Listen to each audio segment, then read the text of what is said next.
C'est un peu un nouveau rebondissement dans la campagne. On ne comprend pas trop pourquoi ça arrive maintenant, Jean-Michel. Parce que ça sent pas bon, parce que le scrutin approche. On va voter à Paris comme ailleurs d'ailleurs pour les élections municipales dans 2 mois. Et quand on regarde le dernier sondage, il a 8 jours ce sondage.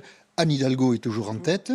Mais Benjamin Griveaux, vous voyez, Rachida Dati lui est passé devant. Benjamin Griveaux, c'est le candidat officiel de La République En Marche.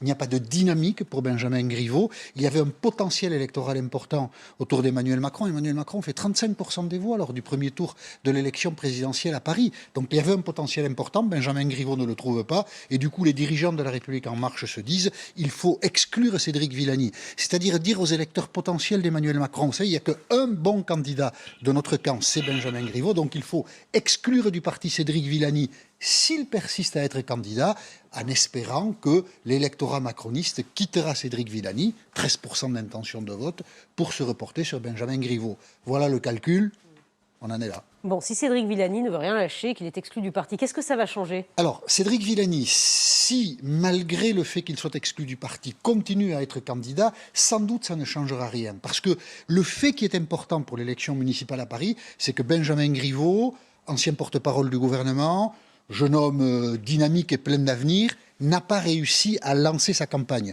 Donc maintenant, exclure Villani, même si à la limite Cédric Villani n'était plus candidat, sans doute la dynamique ne serait pas créée. On voit dans le sondage qu'on a montré tout à l'heure que si une petite dynamique existe, pour contester la réélection de la maire sortante Anne Hidalgo, elle est plutôt à droite avec Rachida Dati.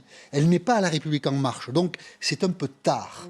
Les candidats ont été désignés en juillet dernier, les candidats de La République En Marche, donc Benjamin Griveaux a été désigné en juillet dernier. Cédric Villani, qui n'a pas été désigné par amertume, a dit je serai candidat quand même. Voilà, c'est là que tout s'est joué. À partir du moment où quelqu'un ne joue pas le jeu dans un parti, il y a de la casse. C'est très compliqué de recoller les morceaux. On en est là ce matin. Et Emmanuel Macron, il a un avis un peu sur la question, vous savez? Oui, alors il doit avoir un avis, c'est-à-dire l'avis c'est que ça part pas bien, donc c'est pas bien pour lui. Sans doute, Emmanuel Macron n'a pas su faire jouer au tout début son autorité pour empêcher Cédric Villani d'être candidat. Et il n'y avait peut-être pas de solution pour régler la situation, mais Emmanuel Macron n'a pas su faire, il n'a pas su gérer la situation. Voilà, certains disaient en juillet, il faut le faire rentrer au gouvernement, Cédric Villani, comme ça il ne nous embêtera plus. Ça n'a pas été fait, et puis c'est pas comme ça qu'on désigne des ministres non plus dans la République. Faute d'avoir pu agir, Emmanuel Macron constatera sûrement, il ne faut pas aller trop vite dans les prédictions électorales, que la mairie de Paris va lui passer sous le nez.